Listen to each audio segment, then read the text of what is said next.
What's up, everybody? Welcome to another episode of the BREWtally Speaking Podcast. I am one of your hosts, John, and with me, as always, is Daniel Terry. I got stuck in a loop there. I think my internet disconnected in my brain. How are you doing? There you go. I'm doing all right, man. I'm chilling out here in my creepy basement, screaming at Amazon Prime about stuff. I mean, it's been a very exciting day over here at the Terry household. I mean, you're an important podcaster. Is too busy to hold his microphone. You need a stand. I need a stand, man, and I'm super. I went all in. I went in hot on that one. I was like, listen, man, I've got these people. They want to be interviewed. I got to interview them. I got to get in there, and you're not letting me get in there. Just ignore the fact that, I'm totally just doing a thing now without a mic stand or even the microphone. But like, dude, seriously, I gotta show this off. Okay, this thing is my pride and joy. It comes in its own little carrying case. And oh my god, and of course this is more for the people that are watching more so than the people that are listening, but this guy right here, I would just feel weird holding this microphone. I mean, a lot of vocalists who have those microphones, that's like what, Lord Zed from Power Rangers? That's what you have, the Lord Zed microphone? Just like that, the Lord Zed microphone, yep. Mm-hmm. If only I could do the Lord Zed voice. Did anybody ever wish that Lord Zed was in a metal band? I don't know. I feel like Rita Repulsa was in Moonspell or something. Yeah, I could see that. Or Cradle of Filth. That makes the most sense, I think. Yeah. So needless to say, Dan has been having some issues getting his microphone stand for his pride and joy. This episode's guest is Cristian Machado. Yeah, this episode with Cristian, though, we recorded this, I think like June? It was a long time ago. I remember, wasn't he standing outside for like the whole thing? No, that was for the stream, the live stream. That was the live stream. That's right. You're right. Which we'll probably end up posting the audio of to coincide with this, because why not? It's another hour and a half long conversation with Cristian, basically. Totally. But it was one of those things where Cristian and I have been talking about having him come on the show.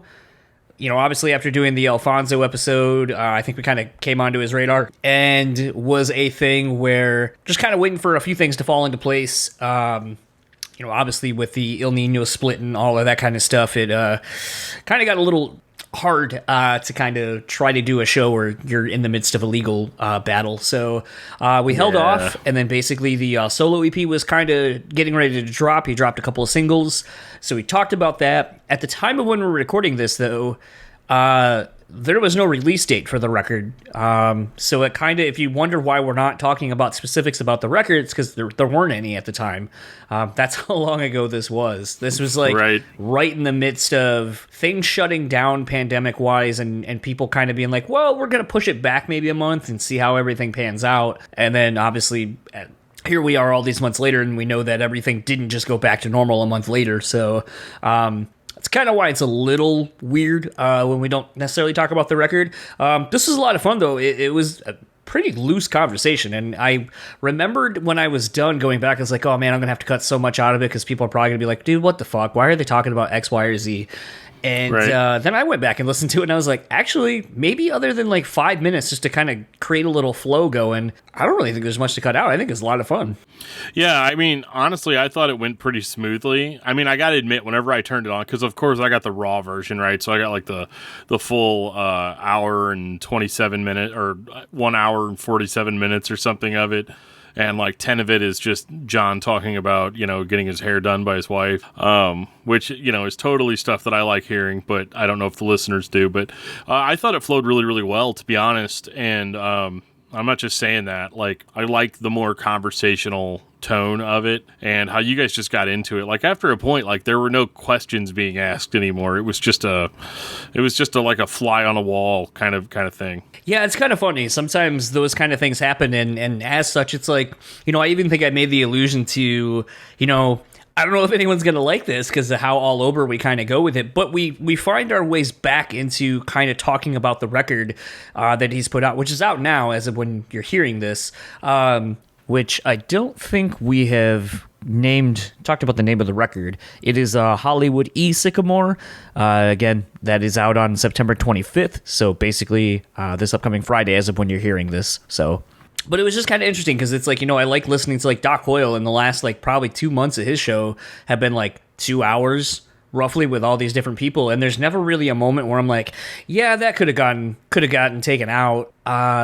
I just don't feel that way. I find everything to be interesting, and it was kind of weird. Maybe it's because I had listened to 2 X-Men episodes back to back where I was like, man, those are really cool, and they were like almost 2 hours, and I didn't hate it. And I guess it's kind of the thing is like, with this podcast, when we started it, that's kind of where it was. It was like a really long-form chat, and then we just started getting into these condensed like 15, 25-minute interviews, and that's kind of what we've been doing a lot of lately. But it has been kind of nice to go back to not having a time limit to do any of these and just kind of letting a natural conversation happen, and then kind of, if need be, whittle out the good, like basically to a really tight, solid, whole conversation. Yeah, no, it was cool, and I like a lot of the different directions you guys went in, and like I love whenever he was talking about like not it's really, really, really hard whenever you're younger and all you want to listen to is metal and stuff. And like, I get it. Because like like you, John, I do tend to listen to more general music as well. But because everything that I do professionally is rooted in metal, it's really hard to not... I don't know, it's hard to pull yourself away from that, Absolutely. Well, speaking of pulling ourselves away, let's get into my conversation with Cristian Machado, and we will talk to you on the other side of it.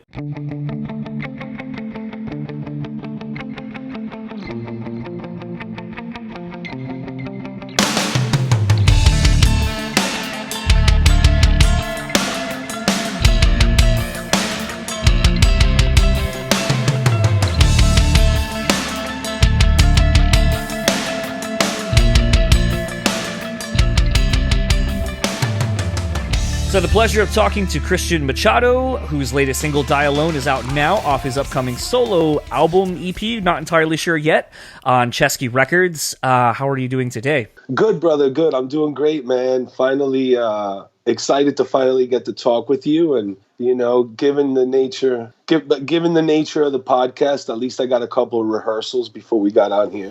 Yeah, I really enjoyed, I always make the joke, and I always feel bad because I realized when I made the comment on your thing, like Foiled by Coil, they're like, oh, it's cool. And I was like, no, it's a joke I have because a lot of times, like, he put out his Ernie C from Body Count episode, and I was like, fuck, man, like, I thought I kind of was like the only one on that tip right now. Yeah. And then it's like, we're putting ours out as of when we're recording this, like in another, like next week. But it was just like one of those where it's like, no one's really got, talking to Ernie, probably in light of this pandemic and Body Count kind of being pretty low key when it comes to press, really. And so I thought it was all good, and then Doc put out his episode, and then like they were just chopping it up, and I was like, fuck, man, like Ernie loves talking, which is great, but like they got to some of the same stories, and I was like, fuck, man, like now if people listen to Doc's show like I do, or some of these other podcasts, Foiled by Coil is a great, like, that's just like a great branding thing. I know, and that's been my like unofficial hashtag that I'm like, dude, you should other podcasters should get on that. But it was just one of those things where I was like, oh man, it always sucks because like I hold Doc in very high regard as far as how he does his show, just the intellect that he has as a person. He's very knowledgeable on a lot of different things, and what he's able to kind of pull out of people that he talks to, yourself included. Like some of those Ozfest stories I thought were pretty funny, and I was like, I can't believe you guys are going here, but I'm all for it, man. This is fun. Hey, it's not going to get me in trouble now. No, so. I mean, statute of limitations and all. But no, I mean, I know you wanted to dig deep a little bit, and because of the nature of everything that went down, I had to sign the NDA, but I got a little bit of practice as far as how we can discuss and get deep on some things without me, like, talking negatively or something, which is not something I really want to do.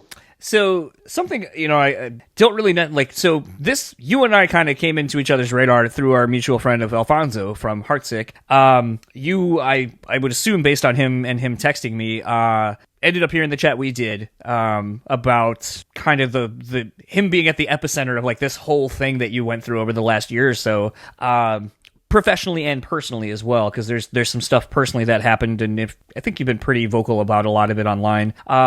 But I don't want to necessarily, say all your air your dirty laundry or anything. But what's been interesting to me is in listening to these songs, especially in song titles, I feel like a lot of the things you've been going through are kind of reflected in the songs. Is that a safe assumption, or have these songs been around longer than that even? No, for sure. I mean, the originals were written, within the last year and a half, definitely after everything started, at least for me personally, feeling like it was starting to all fall apart, and it was definitely a dark place in my life, man. Not that I never really took it too personally. Like I tried not to take it too personally. I knew and why I felt the way I felt, but I think creatively speaking, being able to write some music allowed me to not sink into some deep depression. You know, talking with friends. The support that I got on this project from like some close friends and the label and just through relationships, even like you and I bullshitting on, you know, commenting on each other's stuff, laughing about things. That really kind of, you know, allowed me the courage to kind of write some songs, you know, and not be either scared or intimidated to talk about things. But, you know, I obviously, when you're a songwriter, you don't want to like give away exact stories and things like that. But they're all, man, the originals are all personal songs. I don't know how else to do it, you know. Other times in the band when I had tried, okay, well, you know, let me try to write songs that aren't so much about me. Let me write about topics, you know. And then, I don't know, I always felt that when I did that, sure, the songs are great and everything, but I always like coming from just a very genuine songwriting effort, you know. Even in the bands I listen to, I like really genuine bands that don't necessarily speak about people and maybe exact situations, but they definitely are talking about their feelings. And there's a reason why they're in music. You know, they're doing music like the Deftones, a group like the Deftones, like the Bad Brains. You know, so many hardcore bands, even artists like City and Color, Corey Taylor. You know, these are the people that are really, you know, they're doing it because they have something to say. Right. They personally have to not just get something out, you know, but they want to share their feelings with the world. And I look up to people like that for sure, artistically. It's funny you say that. One of the questions I have for you is, to me, the few songs that you had sent over harkens me back to one of my favorite City and Color records, which is Sometimes, in the fact that it's very raw and emotional and feels almost like a diary, like an audio diary of the... You know, for him in that record, it's just a lot of being on the road and not being around for friends, family, lovers, whatever. And it just kind of has this very morose melancholy to it with a little touch of like, but things are going to be okay, I think. I don't know. And there's a lot of that to me in this record, or at least in the few tracks you sent over. There's a lot of self-reflection, which is interesting because I don't always feel like you get that a lot in music. You don't get the inward and kind of working your way through your problems. It's usually like, well, someone kind of fucked me over, or da-da-da. It's kind of a little bit like outward projecting, not so much inward. And I thought that was kind of interesting about these songs is I feel like as you're listening to it, you can literally hear you working through things in the song. Yeah. I think that it definitely helped me, man. You know, a lot of the times I would find myself writing songs and not even really knowing what I was about to write, but just really instinctually, like sitting in my backyard. You know, I'm lucky to live in California, in Temecula, in a place where it's warm, where year round I could go outside with a guitar and sit out there. And I think instinctively the lyrics for sure were driven by a lot of the situations that I had been going through. Definitely, you know, the family separation I went through, the nightmare with that I had to deal with, you know, the band separation that I had to deal with. Musically, I think I've always liked sad music, even though I'm, you know, I'm 50% a clown and I like to be sarcastic and joke and, you know, laugh. I think that's just a good, you know, balance. I don't know. To me, it offers a balance, but I've always liked my music extremely dark. Even the bands that I was like, you know, I look up to these artists, they're dark artists, you know, they're not like necessarily writing happy music. Even City and Color, when they write songs in a major key, man, he's really delivering on the emotion, you know, and he's without a doubt one of the greatest storytellers as far as like, I don't know what to call it, alternative singer, songwriter music, but he's one of the greatest storytellers, man. Somebody that could touch anyone regardless of what kind of music they listen to. I think what's wild about him is the way he's able to, I don't know, like just some of the like guitar runs he does with things and then finding a almost counter melody to that vocally. You're just like, Jesus Christ, man. Like, and it's like, and to me, like, I'm just like, how the fuck do you, like, me trying to play those songs sometimes, I'm like, yeah, that's a little tricky, like some of the string skipping that you're doing to kind of get these little runs and shit. But then to try to sing over that and stay in key and play everything, you're just like, fuck that, man. Yeah, no, he's an absolutely amazing guitar player as well. At least acoustically, he comes across, very, very detailed and, clean, and all the notes are nice and particular. Definitely a much better guitar player than I am. Well, you are familiar with his other band, Alexis on Fire, right? Yes, of course, right. Of course. There have been a few people who are like, I don't know this other band. And I'm like, oh my God, your mind's going to be blown. Yeah, no. I mean, I think rock and maybe metal and punk lends to this kind of like really dark acoustic vibe that maybe you take in by osmosis when you get older. I don't know. It maybe rock and metal, the feeling and the darkness behind it comes from something that's, that simple. But I almost feel like it's because a lot of you, and sorry to cut you off a little bit there, I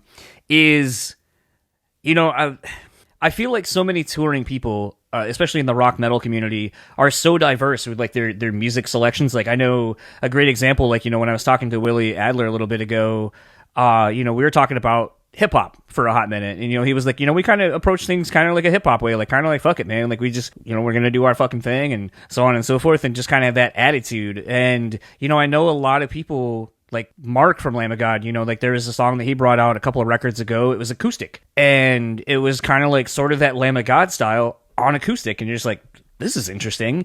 But I think it had an intro on it, right? That was acoustic. Yeah. Oh, that song was so badass. And then, but it's a thing where you're hearing a lot of people because of podcasts, like people that are into like, in extreme metal bands or whatever, where it's like, yeah, we're on the road and we're listening to the Doobie Brothers, or we're listening to Johnny Cash, and you're kind of going, it kind of de-evolves back to singer-songwriters, people who are out on the road and telling their stories and things that are identifiable regardless of what you're doing, but is a common experience of missing people, being out away from people, friends, family, whatever, due to unnatural circumstances, whether because of work or whatever. And I think at the end of the day, it's like, yeah, you can love, 6 Feet Under or Cannibal Corpse or whatever, and just these wild, crazy ass stories that aren't fucking true or based on the most absurd things. But at the end of the day, it's like, that's only fun for a little bit, and then you kind of need something with substance. And I think that's why everyone comes back to maybe the music that they didn't fucking like when they were a kid. Like, I fucking hated Rod Stewart growing up as a kid. And then as I got older, I was like, dude, Rod Stewart is the shit. I fucking love Rod Stewart. And man, you know what's fucking crazy? That when I was a kid, I loved Rod Stewart, and now that I'm older, I don't like him. It was almost like backwards. Well, no, I'm still fond of a couple of the tracks that he did with Jeff Beck. Yeah. I mean, some of that stuff really was like, whoa, okay, it was early on, and that's kind of interesting. But when I got older into my metalhead phase, and in my like 20s, I was like, no, metal. No, it's really funny, actually. Side tangent, that new Weeknd song, the first time I heard it, I was like, why does it sound like the Young Turks, like, synthesizer line, the melody line before it in the chorus on the new... The Light song? Yeah, that Weeknd song where the... It almost kind of reminds me of Young Turks by Rod Stewart. Yeah, oh, wow, you're right. And I was like, I don't think a lot of people would make that correlation. Wow, you're right. Yeah, now that I think about it. It's like, in my head, yeah. It's not the same. It's like Josta says, yours is, ours is. And it's like, it's similar enough that you can hear it. I forgot what, but the synth line, it is similar. Wow, that's amazing. I can't believe you pulled that apart. Oh, dude, I ruin everything for my wife. I usually call things out like that. I usually do also for people, It doesn't ruin it for me, but then I feel bad after I do it. Because then I'm like, oh, God, did I just ruin it for them, telling them it's from another song? Well, the other one, too, is when you notice little production tricks in the background. Like, something that drove me nuts, because I don't know why it's there. It makes no fucking sense to me.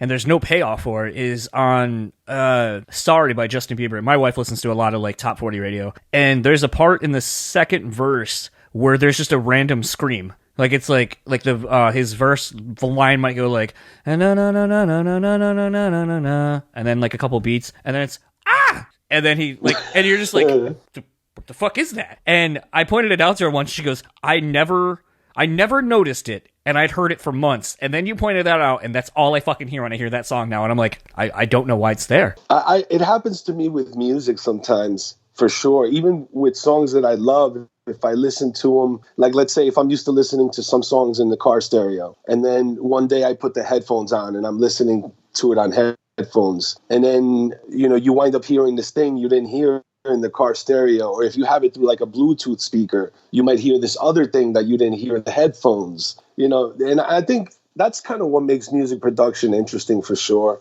Being a little bit eccentric, trying a little bit of different things. On my new album, it was really, a very simplistic way of doing things. After like 15 years of, well, not 15, but about 10 years of, the constant just individual tracking, punching in, there's people editing and all that. I think I got a little bit tired of it. At least for one record, it felt good to just go back to something a little bit more raw. There's like no punching in on the album. There's a few of the parts were punched in, but nothing edited. Well, what's kind of interesting about that is, and you had talked about it a little bit on Doc's podcast, is, about the recording process, how very minimalistic it was, and that it was more of a collaborative effort, I'll say, as far as actually recording kind of together a one-take full band experience, other than, some of the, as you're saying, some of the punchings you were doing. But, I feel like recording now has become a very, no pun intended, a very isolating experience due to the fact that it seems that everyone just goes in, bangs out their parts, and typically you're not around the rest of your band when you're recording. So how did you find, after years and years of that kind of newer process, having actually gone all the way back to when ILL Nino probably first started, where there was more probably live in the room recording processes in place because you didn't have the money to just, be able to take your time with it individually and go through it track by track. But how did you find this process kind of going back to the way music started as far as being a recording endeavor? It was, for me personally, it was extremely challenging. It's not something that I was used to. And it's something that was put forth by the label. The label Chesky Records, they're an audiophile label, so all their recordings are very high quality, very high sample rate, but they use minimalistic miking techniques, which require the group and the band members to all be in one room playing together. But it was really them that, put forth the idea of, hey, how about we do an album in this manner? If it would have been up to me, I might have multi-tracked it and done things, and it probably wouldn't come out as genuine. It might have sounded a little bit too overproduced. I don't think I would have wanted to do that with acoustic tracks. But it was an idea that Jeff at the label really made me feel comfortable about. And they've been using it for many, many years with artists like Macy Gray and McCoy Tyner. And, they also, I think they distribute Miles Davis albums. But with the artists that they record, they use a very minimalistic, simple way of recording. I think the high sample rate recording that they use allows the audio tracks to record a little bit better and therefore maybe sound a little bigger. I don't know. I didn't do too much comparing back and forth with like my acoustic songs and other stuff, but people are saying it sounds very big and warm, and it might have had something to do with that, with the high sample rate, the placement of the mics, everybody, all the sounds going through only 2 or 3 mics, I think kind of forces this analog feel, even though we didn't record to tape. One of the cool things is the studio we were at, the Bunker, had the same Neve board that was at Water Music when we recorded Confessions. So that was a pretty badass thing. And I remember walking into the control room and saying, "Oh, look, it's massive Neve. Yeah, we've done I did records on Neves before. They had one at Water Music." And the assistant engineer stopped me for a second and was like, "This is the same board that was in Water Music." And actually, I don't know if you remember the floods that occurred with the hurricane in Hoboken, New Jersey, because Water Music is in Hoboken. But that board was underwater, and it had to be completely, refurbished or whatever it is they do. But I guess when you have a $300,000 board, you save it if it goes in the water. You don't just throw it away. It's funny. I was listening to a podcast, and I wish I could remember what it was, but they were kind of talking about just how things aren't built to last anymore. Like, you're talking about like the Neve console, and it was underwater and submerged, and it's like I can think of things that I had back in the day where it's like you bought it once and like you didn't have to fucking change it, like hardly ever. Like even going back to like I'm thinking of like all my dad's audio gear for like his turntable, his like back when people would literally buy components for their their sound system, basically between your just all your shit, your receiver, your tape decks, your everything, your equalizers. It was almost like Guitar Gear, where it's like, here's my rack-mounted system for my stereo system that's connected to everything. I had big stereo. Yeah. I had a big stereo. Did you have like a rack? Did you have like a rack, like the amplifier, the receiver? My dad does. That's what I'm saying. Like my dad's got one that's like super impressive, and it's old, but this thing at this point is like 30-something years old, but it still works. It sounds great, and it's like, now if I were to have probably bought all the things or the one thing that replaced all of those, that thing probably would have shit out on me multiple times already, and I would have probably reinvested more than he has invested the one time buying all this old gear. And there's just kind of something interesting about that to me, where it's like, I don't know what it is. I don't know if it's just the fact that we are so caught up in trends and whatever is the newest thing that people know that, so they're not putting forth the time to build something that's going to last a while, because fuck it, in like 2 years it'll be obsolete and we'll have to make the new one. So who cares? Like, I just don't know. I think maybe like in the 80s. In the early 80s, American car manufacturers started like thinking that it was okay to make shitty cars and just sell them to people. And I think that somewhere around that time, capitalism kind of, grew a pair of balls and was like, oh, fuck it, well, we'll do it too. And even with foods, it occurred in the 80s where they were making they were putting things in food that could probably kill you. Yeah. But during the 80s, they just let them do it. Businesses, legitimate businesses, corporations were getting away with things that, would have been, nowadays, we would look at them as like, whoa, wait a second. You got to go through a whole slew of regulation to make sure you could even, have a component like that, right, or have that ingredient in the food. But I remember in the 80s, maybe that, car manufacturers trying to get over on people maybe led to other corporations thinking it was okay to make cheaper products. And I think we're starting to come back around the corner, though, where it feels like at least car manufacturers began making better cars in like the early 2000s, I want to say, where the car manufacturing started getting a little bit better. And I know that with even technology, it went through a slump, because like the iPhone 7 was like a piece of garbage. I mean, I had an iPhone 7. Literally, like the battery lasted me 6 months. After 6 months of having the phone, I couldn't even hold it for longer than an hour without having to charge it. I remember, and during those times, I didn't want to do any overspending, and I was like, well, I'll wait till the Verizon upgrade kicks in a year. I had to deal with a nightmare phone for like a year. Well, I think what's interesting about that is I feel like that correlates to the music industry, honestly.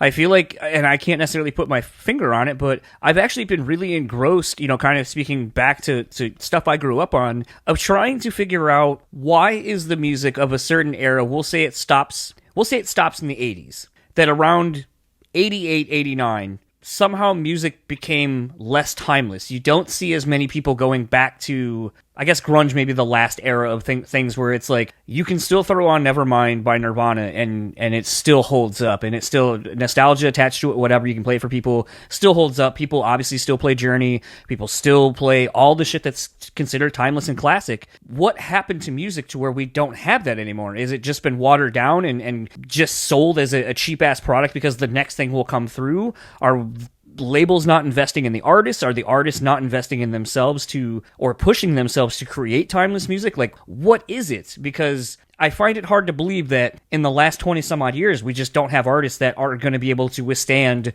another 30, 40, 50 years from beyond when the stuff is being pushed out originally. And it's been an interesting thought, and I don't know why or where or how it happened, and that's the only thing I can come up with is that music, instead of being a full experience where, you know, maybe you'd see someone on the cover of Rolling Stone and that held weight, and, you know, you had to go buy a song, and, you know, there were more radio stations that were playing all kinds of shit, so it wasn't necessarily just here's your top 40 pop radio and that's all you're hearing. It's here's a little bit of hip hop, here's a little bit of, you know, you might hear Run DMC, you might hear Aerosmith, you might hear, you know, Rod Stewart, you might hear, you know, not New Order, you might hear you know, Depeche Mode. Like, you'd hear just a melting pot of music, and I don't know if that's why everything is classic, because it was kind of genreless back then, and kind of has been. It was. And I don't know if that's right. What happened is we classified everything and pigeonholed it into all these subcategories within subcategories within subcategories, that then it makes it to where everyone's like, well, I don't like this little thing here. Right. This thing over here, you know, and something else I've kind of been thinking about too is, like, you know, you were just saying, like, some places and some things would make shitty versions of something because they know they could get away with it. And I'm just kind of like, did it become a thing where it wasn't necessarily about a band, but it became about the product? So, like, yo, I fuck with Toyota real hard. They make, like, my favorite car, so I'm only fucking with Toyota. In the same way that it's like, from a certain era, it's like, I only fuck with Roadrunner bands. Doesn't matter who it is, what it is. If Roadrunner puts it out, boom, I'm buying it. See that little red sticker on the bottom of the CD, I'm buying it. I don't care what it is, because I have a relationship with that brand, and to where things became about a brand and not about the individual. Yeah, I mean, it's definitely, you make a great point. Definitely, I feel that pop culture, at least, was more genreless back in the day, you know? And I think that's mostly what you're referring to, is that because niches will always exist, you know?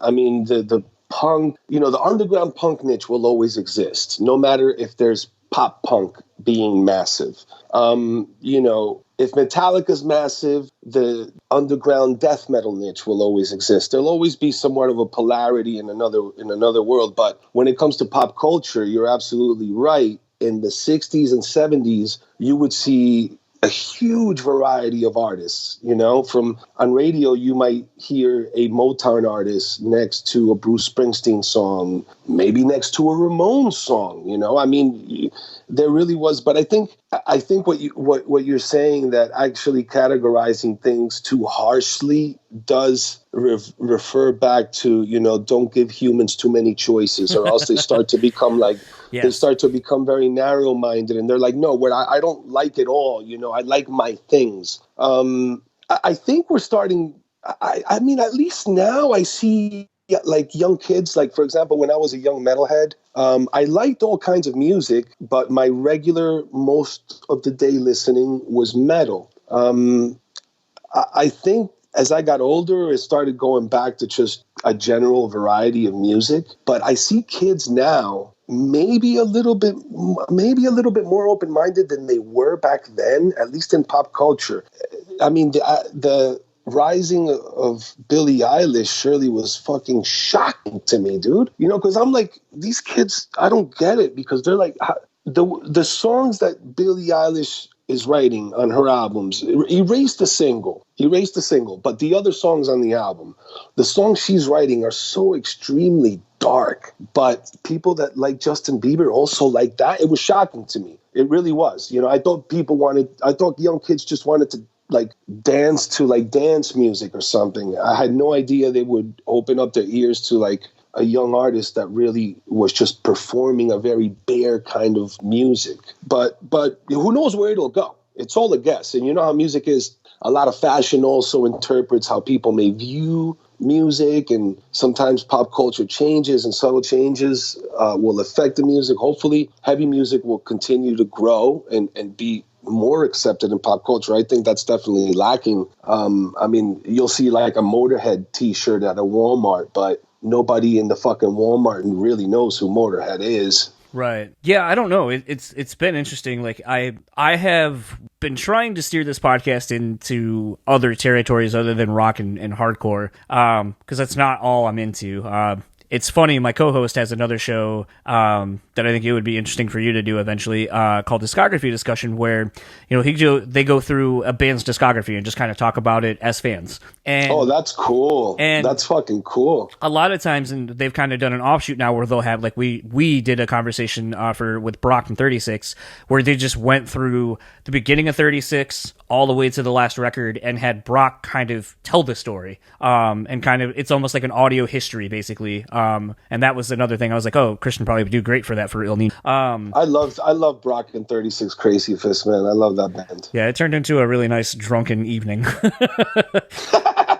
Well, he could throw them down, Those dudes, the Northwest up there, could throw it down, dude. I mean, they're good people and, like, very family oriented, but they'll throw down the beers. There ain't no shame in that. Yeah, but it was it's kind of interesting though in thinking about it, because, like, a lot of times when I'm on his show, they do at the end of the thing, they're like, "What's your album of the week?" And every time I'm on the show, one day, like, the Carter's record had come on, I was like, "Dude, I'm banging the shit out of this Carter's record," and they're like, every time I'm on, it's never hardcore or, like, air metal. It's always like hip hop or, like, something weird, quote unquote weird. Like, I was talking to someone from Lamb Goat about the Dua Lipa record, and I was like, I wish I had an avenue to talk more about it, because I think it's a great record. May not be what people want to hear me talk about, but I think it's really great. But one of my favorite artists is Aaliyah. And oh wow, that's cool. Do you mostly do interviews with just, like, heavy rock bands? Yeah, right? You mostly just do the heavy rock bands, right on. That's cool. We're a bunch of interesting folk. You could say that. You might get bored, like, doing, like, pop interviews.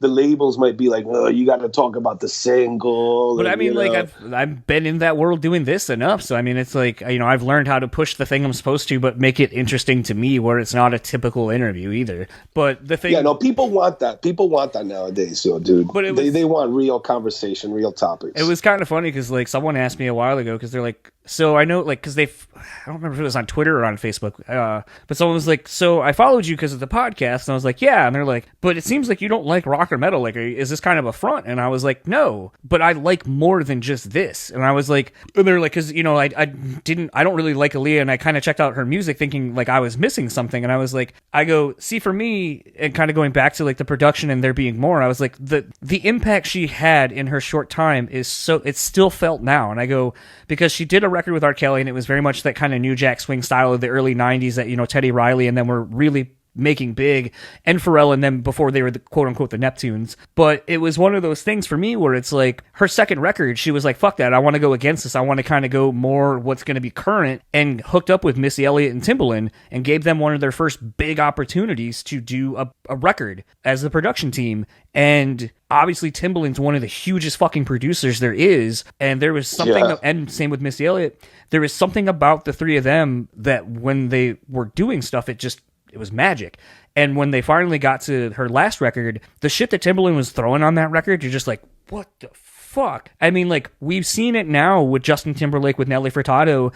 We've seen, like, when he gets that artist that he's just able to throw weird shit at, and they were able to fucking do it, how amazing it is, and how timeless those records are. And on top of that, it's like, she was one of the last, other than, I could say, Whitney Houston or Janet Jackson, to transcend from the R&B world into pop, and then even starting to cross over into mainstream movies and shit, and becoming a true crossover person. The only other person at this point we've seen do that is Beyonce. And Lady Gaga. Lady Gaga's kind of... Yeah, that's true. Trying to make similar transition from, like, pop. She was a producer first, so that's different. Yeah, she was writing tracks. Yeah. She was writing tracks for Akon, I think, right? I think so. I think she was on his Convicted label at the beginning. But it's one of those, like, and I was telling this person this, I was like, I know a lot of people wouldn't go down this rabbit hole, but it's like, when you think of the impact that she has had on music long after she's been gone, it's fucking wild to see, like, all the things that have kind of stem from her making her own career paths and choices,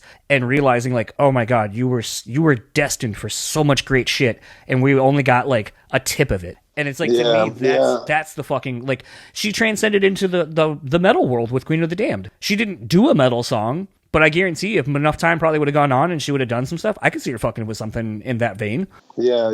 No, it was a tragic loss, man, for sure.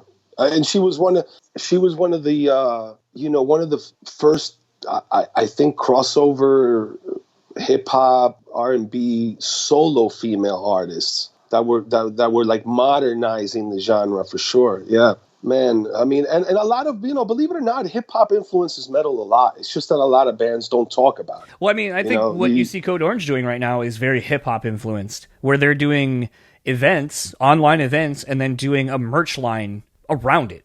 I mean, we've been seeing that in the hip hop world for in the last 10 years or so, I would say, between Drake and some of these other people kind of focusing on singles and then their mixtapes and kind of dropping a line around it as well. So it's like an exclusive to that.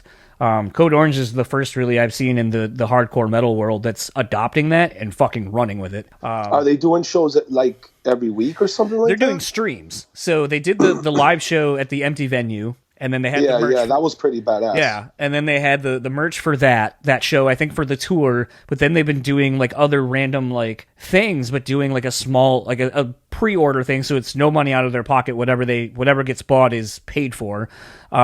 But they're doing limited drops basically around these random events. And it's like, no one's fucking doing that in the hardcore metal scene. They should. I mean, the only other people I'm seeing doing that in this scene, and this kind of goes back to you're saying like the underground thing will kind of always generate and come back up, is I'm seeing like the small unsigned like nationally touring bands, they do it. Like they hype up an EP or a single for like a couple of weeks, maybe a month, and then when they drop it, it's like, here's the merch line around this one thing. So it becomes about a full immersive experience. And that kind of goes back to, what you were saying, and I didn't get a chance to finish my thought on that, was I think you're actually seeing people go back to albums. Like vinyl sales are huge right now, and I think it's because people want an actual experience when they listen to something, not just the single. Yeah, they might want a collectible or something just physical to be able to attach themselves to a little bit more, for sure. I mean, it's interesting the way that musical products are, have evolved, because, we went from vinyls, and then there was 8 tracks, which kind of existed and went away, and then there was tapes, and then the CD kind of threw all that in the garbage, and it was just CDs, and then the MP3 kind of came in and destroyed the CD, which was a slow process, but definitely MP3s affected the music industry a lot. I think now, after the loss of the physical product is, I guess, what kind of like we lost in the music industry, is there isn't that much physical product. I've seen a lot of bands like do niche collectibles. Like I think Him had done like a church or like a lunchbox church at one point or something. So it was a like tin. And deep collectible. It was a tin. Okay. And it came, yeah, I bought that. But I think a lot of artists are doing things that resemble a keepsake, and vinyls were more of that. People used to be very, proud of their vinyl collections. And I imagine after we're going on we're going to be going on 2 decades of the MP3 pretty soon here. I imagine maybe people are going to start getting tired of just everything. We like everything being in our phones, but maybe your favorite things you still want to keepsake of, that it could have something to do with that, I remember when I was young, I collected vinyl, and I felt like a fucking idiot when in the 90s, I pretty much gave away all my vinyl. Like I kept like very important things, like my Metallica albums I still have, a Slayer album I still have, like an Agnostic Front album I still have. Like I kept like things that I knew, like, no, this I got to keep forever.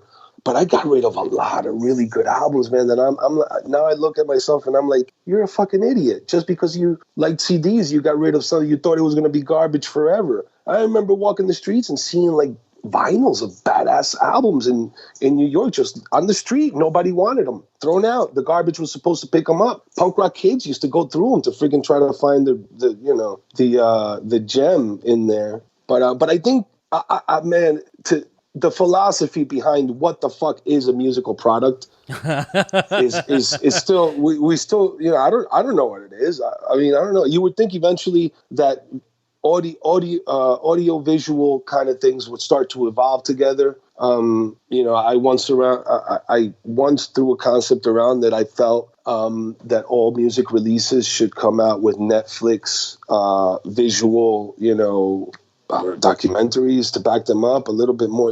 If the big artists started doing things like that, it could definitely start guiding music to a more visual format, which perhaps would allow it more revenue as well. So what's funny about that, and like I learned this a while ago, and I don't know if I've ever talked about this on the podcast.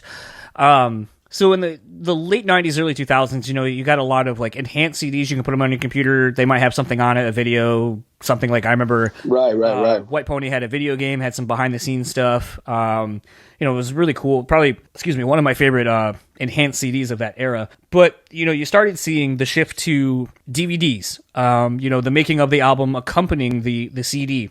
And what was interesting about that, and what I found out, kind of speaking to the commercial monetary value of it, is I learned that for every one of those that sold, that technically counted as 2 units sold. Oh, really? Because it's another disc. Now, the information might be wrong, but I remember a friend of mine had joined the band It Dies Today, and they were talking about how they were going to put out this bonus CD or DVD with the CD, and how basically that counted as 2 sales for every 1 record sold. And then I started thinking back to all of the fucking extra albums where it's like, oh, here's your deluxe edition, here's your one with the DVD, here's your, like, all these things. And I was like, Digipack, remember Digipacks? Yeah, I have the Revolution in a Digipack with all the extra bonus songs and all that kind of stuff. So yes, I loved and hated them, because I loved them because they were easy to carry around and put in your collection, but I fucking hated them because you ruined them so quickly because they don't have and they always spine. tried to make the covers like fancy and stuff. It was definitely something that you wouldn't like want to lug around in like your backpack, Well, I mean, that's why we lugged around those 300 CD booklet things with you at all times. Man, remember the first MP3 players that came out? They were garbage. when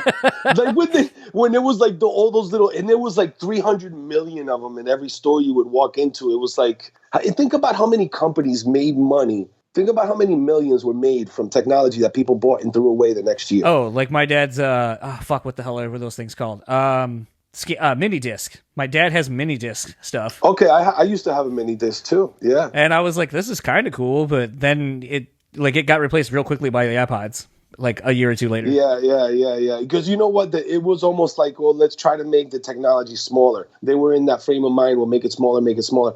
And I think that's where it led. That's where it led. Because people nowadays, the world is so overpopulated. I imagine having your house full of plastics maybe is not a smart idea. I get it, but technology has been minimizing, trying everything as small as possible. Eventually, they got to that where you could have millions of recordings in your phone. You don't even have to look at it. It's not even visual anymore. It's just, you just got to hear it. Where before you would, I remember having like stacks of CDs. Remember the CD tower stacks they used to sell back in the day? When was the last time you saw a CD tower stack being sold at a store? Maybe DVD tower stacks, they still sell them. Some people still collect DVDs. I just repurposed mine for a shoe rack. Right on. Hey, man. You can put magazines in there, too. Yeah. No, it was kind of funny because as we were kind of going through this, I was like, oh, man, I wonder if you remember the first time you were able to put a video and or a link to your song on your website when, like, the internet first was coming out and you were able to do that. If you remember how excited you were, but looking back on it now, you're like, God, this was this is what I wanted people to see and hear as the first thing when they go to my site. I wouldn't even buy this if I heard and saw this. Right. It's like back in the day, you would go online to a website, and if they had like Windows Media Player, a spinning soccer ball. Yeah. If they had a spinning soccer ball, you'd be like, "Whoa, the soccer ball is spinning!" I remember back in the day, the Roadrunner had set up the ILL Nino website, and I remember it was a killer website, but very simple. There was nothing fancy about it, but it had a fan forum on the back end. So this was before social media, technically before MySpace even, that band websites used to have fan forums. And I don't know, some old school fans will probably remember this. I'm sure the Slipknot fan forum was packed. They might still have it. I don't know. I'm sure a band like Slipknot maybe could still continue having like a massive fan forum. But I remember it used to be super simple. And then somebody made 40 Below Summer a website. It was like one of their friends made them a website and put like a spinning thing on the website. It was like the stupidest thing ever, but I was so freaking impressed by it. I was like, Roadrunner can't put no spinning things on our website, bro. That's why you're not going to recoup your royalties there, because you got to put a spinning thing on the website. Yep. That might cost $1,000. Kind of going back a little bit to, even back to the ILL Nino days. How have you found the transition of being able to bounce ideas, not having to really bounce ideas off of people as a collective and being the sole person responsible now for the visual representations of what is going into your art now? Is it freeing? Is it a little bit stressful? All the above? It's definitely freeing, man. And it's not that I don't like working with other people. I love chemistry, like anytime I meet another great musician, the first thing I want to do is like maybe write a song with them, because I'm like, I want to learn what makes your creative mind tick. But it is, what I can say is this. It's 100 times easier to make decisions. You don't have to like, hey, do you like this? Hey, do you like this? Do you like this? It's also a lot faster to make decisions because when you don't have to ask multiple people if they like it, you don't have to wait for the response. So it doesn't take like a week to, for example, okay art on an album or something like that. Even just what I call busy work, which I usually hate doing, because I'm like, I just want to make music. I don't, who cares about all this other stuff? But for me, it felt freeing. It feels freeing for sure to be able to write a song and not have to second guess myself and not have to present it to anybody. And to really, instead of using the time that it might have taken to second guess some things, to present it to other people, to think of how to present it to them, to put energy into arguing why a part shouldn't change and, why maybe the beat isn't right or it's not there yet. Just put that energy into making the song you're writing better, instead of putting it into all this superficial stuff that really has more to do with conditioning and what people personally like. And it's not that anybody's wrong for liking their own personal things, but when you're in a band and you like your own personal things, it starts to become what you said earlier. Like, okay, well, I'm only going to like this and this then because you only like this and this. So it starts to become a little bit of a tug of war for no particular reason other than, everybody's trying to like feel like they have something to say, or feel like, hey, I think I have something valid to put into this. But it makes it easier. Does it make it more creative? I don't know. I imagine if you have somebody that really, really thinks like you on the same creative level, it would probably make it better, But then you don't find yourself having to like, convince somebody like, no, this is good. Trust me, this is good, But it's a little bit easier. I definitely can write songs a little bit quicker. But I'm not going into this full overproduction kind of thing. Even though some of the other songs, like you heard, most of the album has like a beat here and there, and a rhythm and a little bit of drum comes in here and there. But it isn't like this overproduced kind of vibe about it.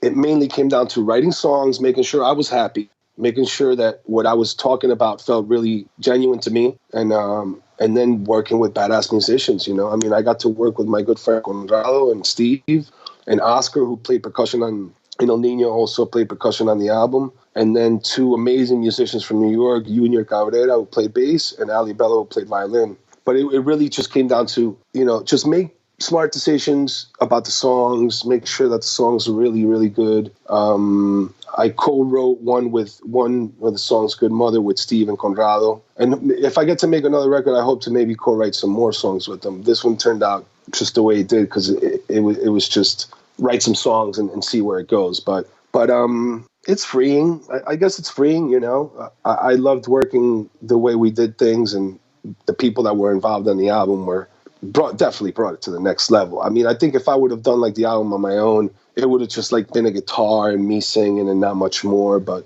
because I had the opportunity to bring in a couple of other musicians that were friends, I hope that it brought it to a new, different kind of listening experience. I have to say the Welcome to the Machine was interesting and kind of made me want to hear more of the melding of those sounds. With the use of the slight kind of use of the keys, I think adds a really interesting dynamic between the acoustic and the electronic. And as I kind of was listening to it, I was like, oh, I feel like this plays really well off of the song title, because it feels like if everything we'll say is more organic, as far as just acoustic and natural instruments, then you're incorporating electronics and so forth, even in a somewhat minimalistic approach, it still kind of blends kind of this organic and machine kind of vibe. Almost, I kind of kept thinking in my head, I was like, it's almost like a Terminator. Like, you have the exoskeleton, which is the human flesh and all that kind of stuff, and it bleeds and all that, but then underneath that is the exoskeleton, or the endoskeleton of the machine part of it, and it's like, it works in perfect harmony. And that's an interesting way of looking at it, man. You have a very like descriptive visual way of looking at some things. Unique for sure. I feel like it either is way overwhelming when I'm trying to explain shit to people, or I'm like, oh, I'm thinking of these things, and they're like, yeah, sure, okay, like, sure, Terminators. I wouldn't have gotten Terminators from this song, but all right, if that's what you fucking got, cool, whatever. No, yeah, I man, that song is probably one of my most endearing songs. I don't know. I can't say it's like my favorite song on the album, but yeah, I mean, you can, because I'm such a Pink Floyd fan. Because I'm such a Pink Floyd fan, man, it's like there was no way it wasn't going to be on the album. I had to like pitch it to the label a little extra hard, like, no, you don't understand. It's Pink Floyd. And man, yeah, I can't wait to play that one live. I don't know how people would react to it. I'm still curious. I'm just curious to see how people would react to it. I might open the show with it because it's got such a long intro and such a tense. I think it sets a vibe. Vibe. Yeah. Yeah. It's definitely, as the kids say, a mood. Yeah, for sure. Man, I'm trying to get on the mood playlists, bro. I'm gonna see the EP like when I go buy a cup of Starbucks, and it'll be like, there's your face like next to it. No. I don't want to. If they play it through the speakers, it's fine, but I don't want my CD up there. I don't want it visually seen. Kind of something else, speaking a little bit to more of the artwork and the songs and so forth. The visual for Die Alone was, a very raw visual of you kind of hunched over naked. And it was very obvious. You posted on Facebook, and I assume everywhere else, but I saw it on Facebook, where you said, "What do you see?" Kind of a very... what are the Rorschach tests? Do you see you? Do you see the skull? Like, what do you see? And immediately my mind went to Dolly, because it reminded me of and I don't remember what the name of the painting is, but the women that are all together, and it kind of looks like either a tub with a woman in it, or then you realize it's a bunch of women, so then you kind of see that, but then as you kind of look at it again, you see a skull. So there's 3 different things you can kind of make out of it based on whatever you're able to kind of articulate from the images and the shadows and everything.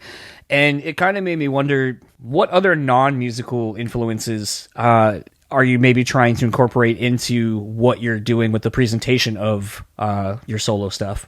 Man, I don't know. I've always been like a big Tool fan and a big fan of like their imagery. I've never like flashy stuff too much, even though I understand, I'm an artist and, I'm going to need to take a flashy press photo maybe once in a while, or something. But I've always liked really dark art. I don't know why. Maybe because I do like to laugh and tell jokes.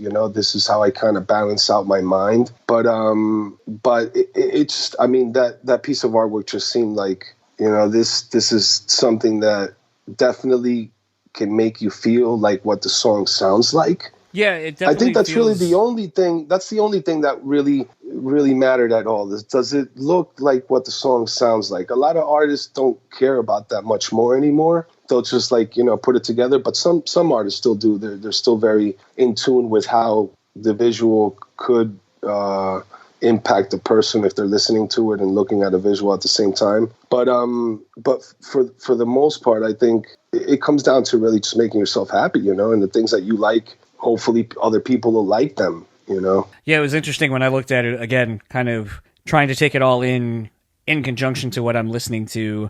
And I was just like, oh, this is kind of interesting because it's, obviously being naked, that's you at your most raw and vulnerable. And I feel like that's how the song feels.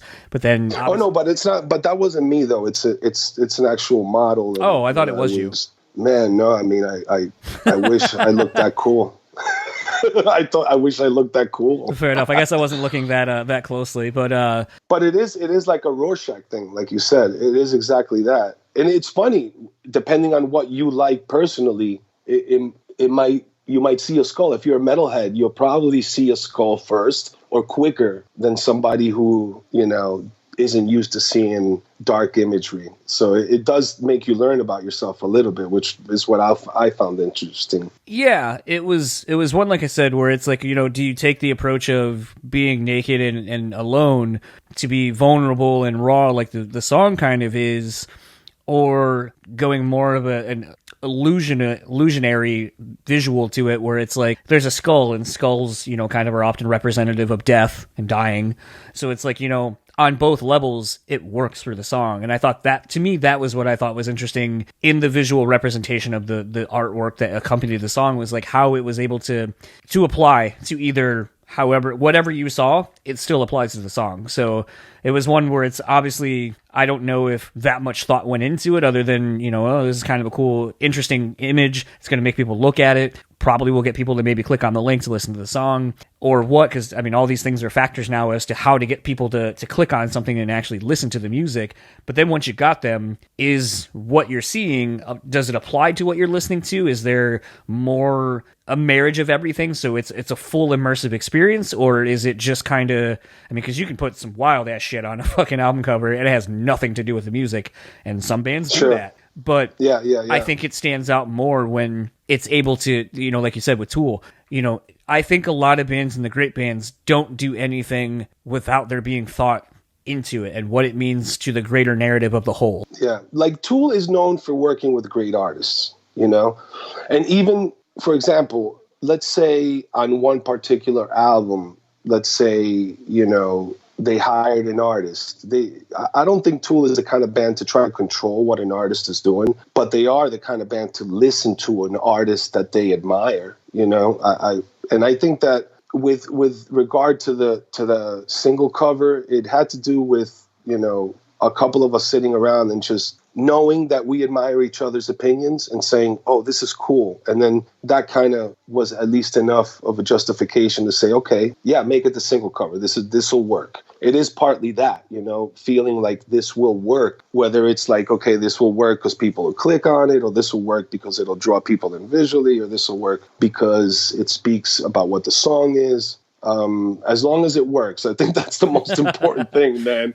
Yeah. Because everything is extremely risky nowadays in the music business, man, especially with everything that's going on with COVID. It takes nuts to just like start releasing music around now, So I know, like, In This Moment put out an album, and I wasn't expecting that. I wasn't expecting them to actually release the album. But some bands are still trying to like stay busy, and by the time we got to the COVID closures, we were already like planning an album release for like now in June, July, maybe, we had to push everything back a little bit, but at least it allows us a little bit of time for visibility and stuff like that. With the single, I think, it's definitely one of the more simple songs on the album. That's for sure. Yeah.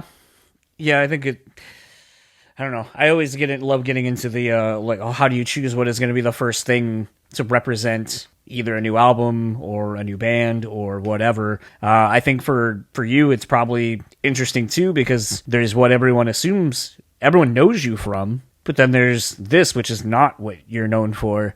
So it's kind of like, what do I put out as the first representation of this is my solo thing? Dude, do you know how hard it was to keep an electric guitar off the album? Yeah. Do you know how hard it was to not be like, I need an electric guitar in there? It was tough, because so many times it ran by my mind, like, should there be like an electric guitar solo or something? But, I don't think it would have felt right. But definitely, this is like Drake says he flipped the switch. He really did. And I really did flip the switch, though. That's funny. I'd kind of joked with you on Messenger the other day that, I was going to ask you about being, another generation's Max Cavalera. He's still out there, and he is Max Cavalera for everybody. But, I think when you guys came out, and this is no disrespect to Max or what Soulfly was doing at the time, but, Soulfly was kind of on a little bit of a decline from where they started off. And then here you guys come shooting out the gates. And I feel like for a different generation, who didn't necessarily grow up with Sepultura, that you kind of became the new face and voice for, Latin American in metal and stuff like that. I've never really talked to anyone that's kind of been able to be that for an entire like demographic. And obviously it helps with the rest of the band also sharing in that as well. But how was it kind of going through that, where people were like, oh, like you inspired me to want to be bilingual in my music and not have to feel like I have to only speak, English. So I appeal to a broader range of people and to embrace, my roots and so forth, no pun intended, and all of that kind of stuff. Like, is it kind of intense to feel like you're kind of carrying the flag and the torch for an entire kind of culture? Well, definitely it could feel like there's pressure, and you can feel intimidated by just having music out, having fans expecting you to speak for them and stuff like that. But underneath it all, I think you have to make yourself happy as a musician first and be very well connected to your message, and hopefully that does connect with people. And then that way, if you find yourself in a situation where you have loving fans and stuff like that, you really just have to be you. There's a lot of artists that, have like crisis after they become famous or something because they're trying to portray something they may not be. But I think even though fashions changed with my band at the time, we were all kind of the same, we were just like metalheads trying to try different things. And the Latino thing was, came out of inspiration from other artists. And in my head, I never saw myself as big as my idols, and Max was one of my idols. So in my head, I was just like, this guy just following in the footsteps, really. But, maybe some fans thought of it like, oh, Cristian is, the Latin metal guy, and maybe Max is the tribal metal guy. I don't know exactly, but I remember in my mind, I was like, I'm just here. I did have a hard time coping with the fame of it and stuff. And I think that I did a lot of things that were idiotic and, obviously were my ways of dealing with how to not understand or accept certain things that came along with the lifestyle. But I was just following the footsteps of other people that I thought were badass, literally my idols, whatever inspired me to be a little bit more unique. Maybe the New York City culture did. There's a lot of Latin multicultural kind of blend in New York City. It isn't just one country, but Latinos from all parts of the world, Central America, South America, the Caribbean. There's even Portuguese communities, and Spanish communities. But I think but it really, man, at the end of the day, I was being inspired and trying to do things that I thought were like other artists that I loved. But maybe because at the time I didn't know a lot of theory and I didn't really know my way, and I was guessing a lot of my way around songwriting. And I mean, even all those songs like Roomba and Nothing's Clear from the first album and Unreal, all those songs, I mean, I was just like guessing riffs. I was like, I guess these riffs are going to work good, and I don't know, man. I can't figure out the evolution of music still. It's a very psychological thing. Where is music going? What do people really like? We kind of got very lucky at the right time. We had some unique ideas back then, I think, and it allowed us to kind of like carve a little bit of a particular fan base for ourselves. But it was always amazing that even people that didn't speak Spanish really still liked our band. I thought that was very endearing, and it speaks a lot about there not really being racism in metal, I mean, maybe in the middle of America, you could see a little bit more, I don't know, a metalhead that might like only Caucasians or something. But I don't know, on the edges of the country, I think that metal is a very open thing, man. And they always take in cultures, no matter who it is. I mean, look, the freaking one of the greatest metal bands, Slayer, that ever lived, they got a couple Latinos in there.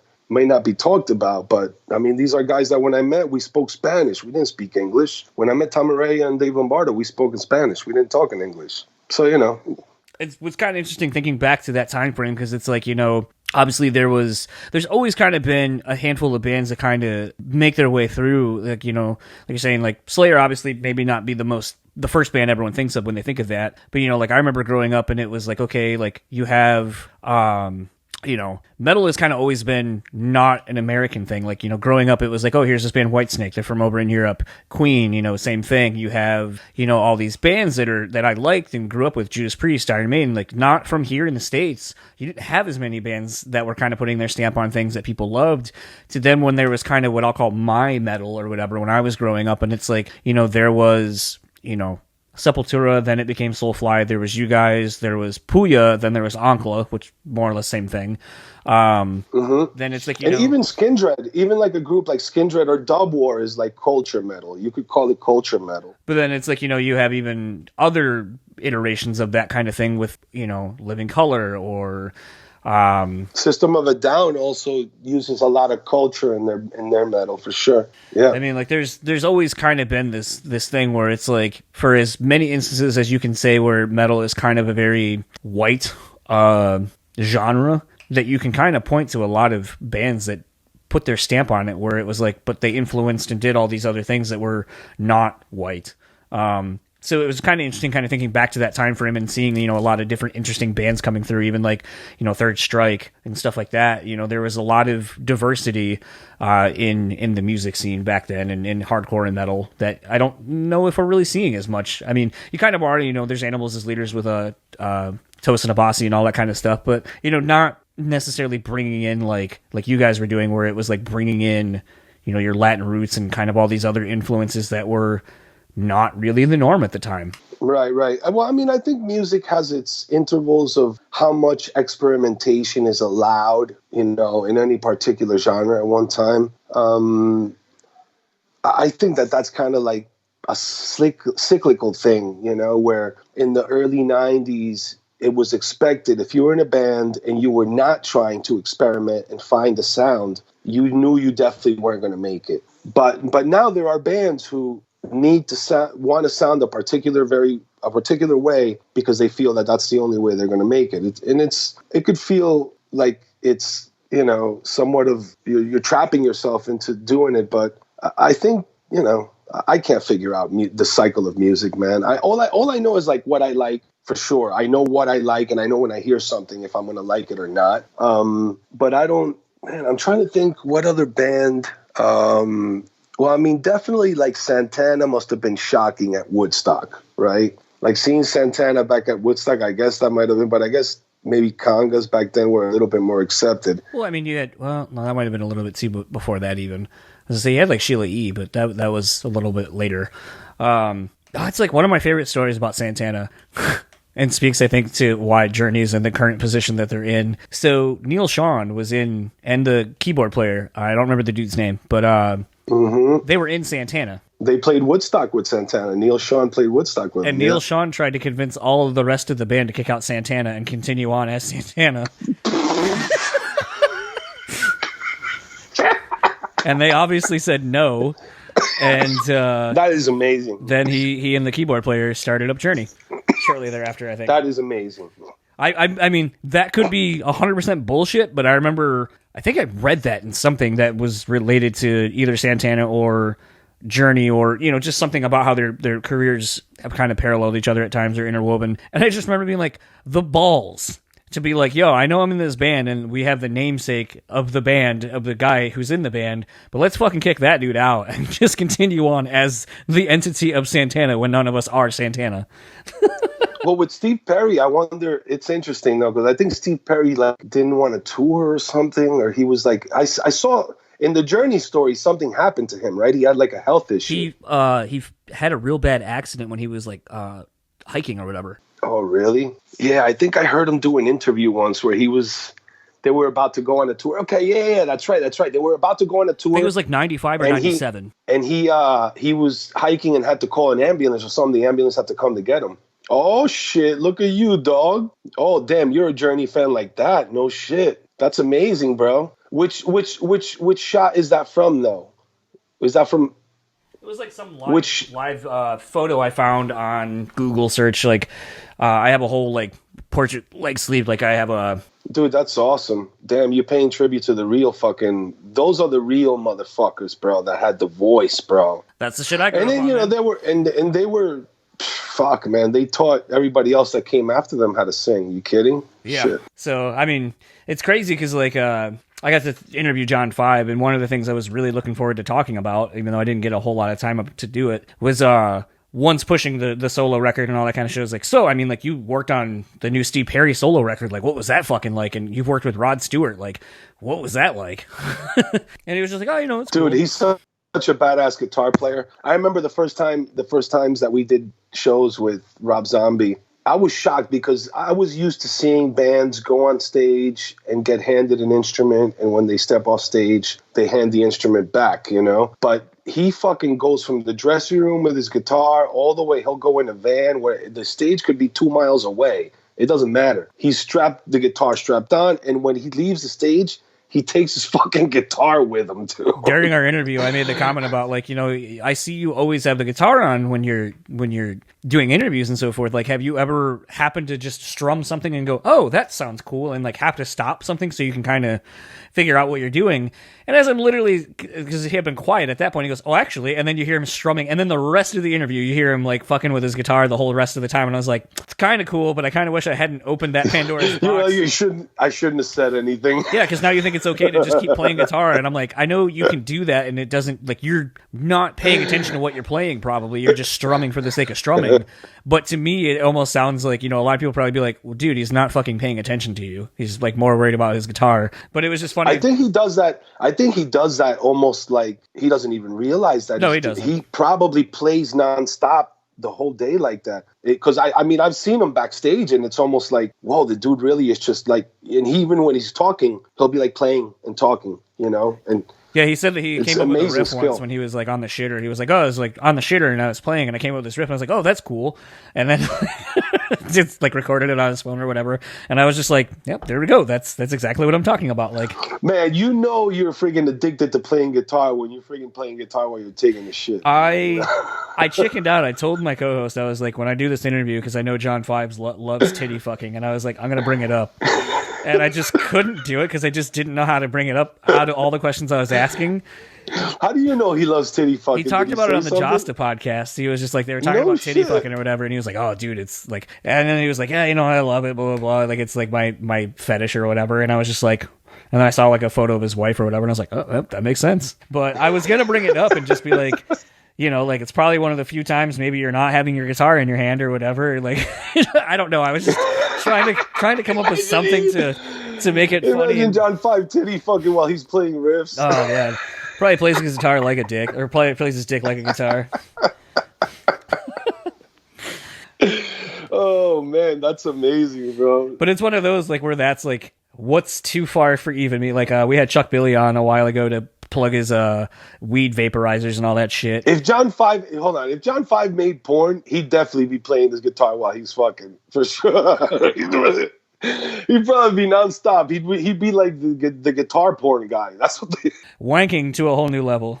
But no, we ended up having like Chuck Billy on, and we had to talk about his weed vaporizer, and it was on the Slayer farewell tour that they were on, and they were like, yeah, you know, this isn't a Slayer tour, this isn't a Testament interview, it's for this thing. And I was like, yeah, whatever, like, it's an opportunity, and if we do well, then maybe we'll get another one. And we did just put out our episode with Chuck Billy, so it all worked out. But I remember at the end, like, my co-host was like, dude, I'm a big Testament fan, I really want to talk to Chuck about Testament shit. And I was like, yeah, you know, whatever. I was like, well, here's a stupid joke, you should ask him if they're gonna come out with a Tastament flavor of his like weed or whatever. And he was like, no, I'm good. And then so I did, and I don't either Chuck didn't find it funny and just wasn't even going to give into the fact that it was a joke, or didn't understand what I was saying, which is probably plausible too. Well, dude, Testament is an amazing fucking branding idea, bro. Yeah, you know, I mean, you know, we're just like fucking over here like kids just bullshitting, but it is if you think about it, Testament. Yeah, but like a couple people like text me, they're like, that Tasty Mint joke fucking went nowhere. That landed so hard. And I was like, yeah, I know, but I had to throw it in there. Like, I thought it was That's funny. Amazing. Dude, when you said you interviewed Chuck Billy, I was going to be like, damn, did you interview him recently? Because he had COVID, you know? And I just recently saw, I don't know if you watched the new Joe Rogan that just came out with Michael Yo on it. No, Rogan's like way too, like, I know we're about halfway through a normal Rogan episode, but it's so hard for me to like make it through a Stay Rogan. focused on it. Well, it's 3 hours, and I love tangents. I mean, we've gone on a handful, and I mean, I don't know how much of this I sometimes listen to something like Doc Coyles, and it'll be like an hour and a half, 2 hours, and I'm like, fuck, man, like that's but it's enjoyable and it's fun. And, I think I also like Doc. Some, not necessarily always like Josta. Josta will go on these tangents and then completely forget where he left off, which is slightly annoying because like they're going down a really interesting thing and then he gets on a side tangent and then they don't even revisit it. Doc is really good at doing a side tangent and then bringing it back. I think I'm pretty good at doing it where I know where I left off. And then as we're talking, I'm like, okay, here's how I can bring it back to where we were. So there's a lot of this, like I'll probably keep it as it is because I think it makes sense. And we keep referencing back to other things we've talked about. So this is what it is. But Rogan's, it's like, I don't know. It's very loose for it's sure. So it's loose. They just talk about the topics change way often for sure. But hold on. But in defense to him, in defense to that new episode, they stayed strictly on having had COVID and what he went through having had COVID because he was COVID positive. He wound up on a respirator. No, wait. He wound up in ICU, but his personal doctor fought to keep him off a respirator. And, the interview, they pretty much kept it on COVID the whole time. But I don't know if you listen to it, man, it does make you go, holy fuck, this guy's healthy. And he wound up in an ICU? What the fuck? He's at least one of the first ones to be able to talk about it like this, to say, look, this can get somebody because I don't smoke, I don't drink, I don't have no pre-existing health conditions. And I wound up in ICU and I almost fucking died. So I thought that was a cool one to watch, at least, I think for me, the problem sort of is like my wife works for a pharmaceutical company, and right now, like we just took our puppy for a walk, and she was like, yeah, so we have two companies that are both trying to make the vaccine, and they're going through us to do it so they can try to get going on it. My mom works at like one of the bigger hospitals down in Kalamazoo, and my dad works for a medical facility, like makes like tray tables for hospital beds and stuff like that. So you hear all the inside talk for sure. So I'm kind of over it. To a degree, by the time like everyone's spouting off on bullshit, it's like, well, I've heard from my wife who's basically on the front lines of trying to make a vaccine and dealing with the companies who are trying to do that, and hearing those stories, to then hearing how it's affecting the hospitals that like my mom works at, even though she's more on the administrative side of things, but still, and with her having MS, like she can't go to work because she's immunocompromised, to then my dad who works in more of the commercial side of the medical field. And so it's like between all of those, it's just like, it's so overwhelming that it's like when people want to talk about it, like, yeah, I'm they're all having to deal with it. Damn. So everyone in your family is having to deal with this shit then, and having to work in fields dealing with it. That's crazy, man. My sister works at a hospital. She's an administrator at Englewood Hospital in New Jersey, but she's like the only one on the inside like that, Everybody else in the family is like, what the fuck is this? What is going on, I mean, like, I know, like, a friend of my mother's had gotten it, and she wound up at the hospital, but she wasn't affected as bad as this Michael Yo guy was. I don't even know who the hell Michael Yo was, dude. The only reason I listened to it is because I was like, oh, it says that this guy had COVID and almost died. I got to hear what he said the experience was like. But to go back to what I was saying, I didn't bring him up just to bring him up, but because you interviewed Chuck Billy, who knows what he went through? Because I know that he didn't speak much about it. He wasn't like very vocal while he was in that. I know that Tiffany once in a while would like go online and be like, we're doing okay. We're trying to get through it. It's not easy, but I don't think they were very vocal. They kept it very private. And I'm just curious to really know. I mean, I know Chuck and I know Tiffany. I'm curious to know what they went through. Yeah, they're not really talking about it, and we were told pretty explicitly in the email, like, don't really talk about it. Okay. But I know because it was like kind of the reward for doing the weed one. I gave my co-host that one, and he was just like, started off like, was like, the guy was like, Chuck was like, hey, how are you doing? He's like, good, but I guess I should be asking, how are you doing? And he was like, oh, doing better now, and da-da-da-da-da. And it was like a quick, cursory glance of at like, everything he's already been saying and all the news that has been made about it. But he seems to be in rather high spirits. But then, like a day or two after we posted our episode, you see the thing where he's, saying that the dudes from Death Angel or whatever should have said something to them if they thought they had it. And, that this could have all been prevented from everyone else getting it and this, that, and the other. And you're just like, well, put it this way. They were all on the same tour together. When you're on a tour like that, man, and it's no longer about the band members like staying far from each other. Like if you have something, don't go in and be like coughing on the singer from the other band. That totally okay. That's understandable. But the crew guys, the things you touch on the stage, the rugs, everything. It's impossible. When you're on a tour like that, one person gets sick and forget about it. I remember in Europe, 2017, we were on this bus. It was a decent bus, and as soon as one person got sick and everybody else started getting sick, dude, it was like, this bus is the Black Death. It just like, it just puts a bad taste in your mouth where you're like, God damn it, man, there's some bad bugs out here. But I think on tour, everybody gets sick. If one person gets it, everybody's going to get it. What Will went through is fucked up, man, because he was on a ventilator. And from what I'm hearing, 80% of people on the ventilators are dying. So he's lucky. He's really just like the 20%. He's in the few 20% that made it. I'm even having to hear people today. I heard on the radio somebody had to have a leg amputated. I mean, how the fuck is this thing affecting people so differently? It's crazy, dude. It's crazy. It's crazy. You probably know more about it than me because you got to hear it from your family. But in my mind, I'm still like, what the fuck is going on? It's like I was thinking about Ozfest 07 when I went. I had a friend that actually was TMing and teching for Onkla. And the singer from 3 Inches of Blood, we were hanging out, and that dude got me so sick. Like...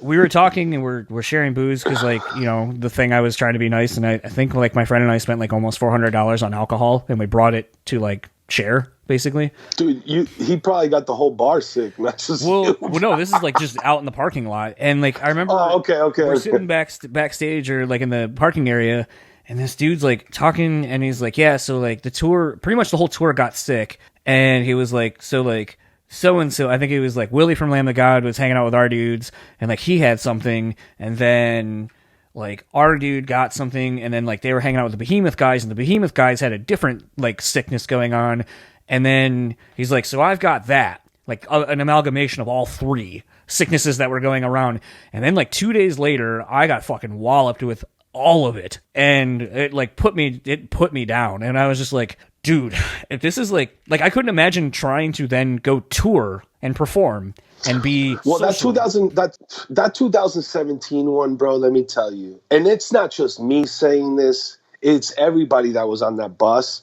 The families of the people that were on that bus when they got home, and everybody had the same thing to say, which was like, "This is the worst fucking flu or whatever it was that I've ever gotten in my whole life." What if it was COVID-17? Well, somebody had said at one time recently, I was talking bullshitting with somebody, and I was like, you know why I believe that this shit is serious? Because in 2017, the whole fucking bus got sick.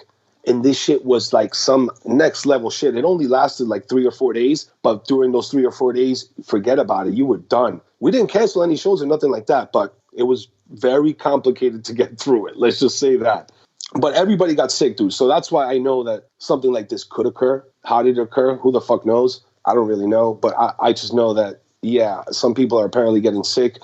In 2017, bro, it was like, what the fuck is this? And then recently somebody was like, maybe it was one of the other strains of coronavirus. And I don't know. Because I know there's like 8 of them, but apparently some of them are out there already and have been out there. And it could have been, And I remember like bullshitting with my friend that was a conspiracy theorist and thinking that this was let out. And I was like, look, dude, the CIA wasn't going to El Nino shows to fucking let out whatever we all caught in 2017 on the bus, bro. And the funny thing is that all the meet and greets, I heard from fans like 2 months afterwards, like, hey, remember when you guys were talking about being sick at the meet and greet? Yeah, I got it. But, I mean, now we know maybe sometimes when you get sick, you have to take better precautions, especially if something is going to be bad. But, from a musician point of view, you just go out there and just fucking, you don't even think about it. At least you try not to, or else you're going to be like, oh, I'm going to get sick. I'm going to get sick. As a singer, I try to always like keep my hands clean and not shake hands with too many people without then washing my hands. But even that sometimes makes you feel like an asshole, because then, people look at you like, oh, you're going to wash your hands. But it's like, I'm a singer. I don't want to get sick, I don't know. I got to fucking worry about 35 more shows in a row. What do you want me to do? I think the thing everyone forgets is it's their night with you. Like, and having a lot of friends who tour, the thing, like, I went and saw a friend that was on a Pennywise Rancid tour, and he was TMing and doing, I don't remember if he was TMing and doing merch or just one or the other, but I basically had like, it's funny, I went and someone's like, oh, you got an all access pass? They're like, did you go hang out with the bands? I was like, no, I stayed in the lobby with my friend the whole time. They're like, the whole show. And I was like, yeah, I drove. And they're like, you drove almost 3 hours to go hang out with your friend in a lobby. And I was like, yep. And they're like, and then what? I was like, then I turned around and went home and then went to work the next day. They're like, why did you do that? I was like, because I don't get to see him all that often. Yeah, it's a good hang, man. But it was like one of those things where like I don't think people understand that it's, and I've gotten better at this, where it's like I know like my time to see somebody and hang out with them is kind of finite, but I would still rather have that time with them than to not have that time with them. And it's one of those things, like, I also realize, like, you see some people who it's like, that's their one night and they're fucking wilding out. Like, I've seen the Punishers that, like, the friend of the friend, is just punishing dudes. And it's funny to, like, know that I've definitely have been that person to a lot of people. But, like, now I'm just like, yo, like, let them have their moment. And it's, like, the thing eventually, hopefully, that they understand is, like, I know, like, this is your night with them, but, like, they got, like, 40 more, and then, like, a couple of days off, and then they fly overseas for, like, 2 months. Like, this is their every day, dude. Like, calm down a little bit. It's cool. Yeah. No, I mean, I love spending time with the fans. I just feel like an asshole, like, if they catch me washing my hands after I shake a bunch of hands. I'm like, fuck, they're going to think that I'm an asshole, that I think they have something or something. Right, now I'm justified. Now I'm like, see? I needed to wash my hands the whole time. Just your hand sanitizer. Giant bottle of, like, lube and just freaking, like, a hand sanitizer, like, wear a helmet with hand sanitizer bottles on the side. And these used to be bottles of Jack Daniels. Now they're hand sanitizer. Now they're hand sanitizer. Well, I have to get going and hang out with my wife, which is not a bad thing. Well, my phone might die on your ass, yeah, so I should probably get going, But to wrap it up officially, where can everyone find you and/or... well, the album hasn't been officially announced or anything like that, so I guess we can't really plug the album per se, but where can everyone find you? And I guess just you. There's no band technically to follow. No, just, a bunch of friends that were on the project, but you could find me in Twitter or Instagram at Latin Metal, and on YouTube. Yeah. Not Latin anymore. acoustic. Sure, for sure. Latin folk. Which I do got to change that, some friends, and my friend Matt from Machine Head has been on my ass. He's like, dude, you can't keep Latin metal forever. How are people going to find you? You got to have something that says your name on there. And I'm like, fuck, you're probably right, bro. But I got to eventually change it. But at Twitter and Instagram, it's at Latin Metal. And then on Facebook, it's Cristian Machado.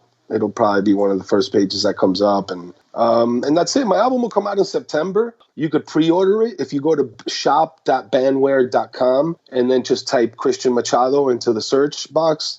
My store will come up and you could pre-order the album. It comes with an instant download of the single. And the album will come out in September. Hopefully I get another single out there before the album comes out, because the way the times are right now, as much visibility as you could have before release, I think it's really important. And just, find me. If you just type Cristian Machado into any streaming website, the single at least will come up. And then you could kind of go from there. You could pre-order or save the album on the streaming sites too.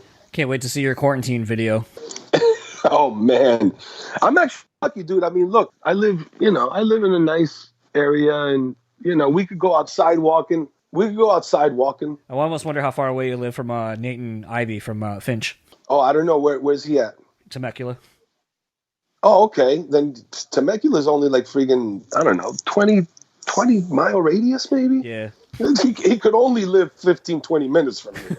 That's as far as Temecula will go. But over here, we've been lucky, man. We've been lucky over here.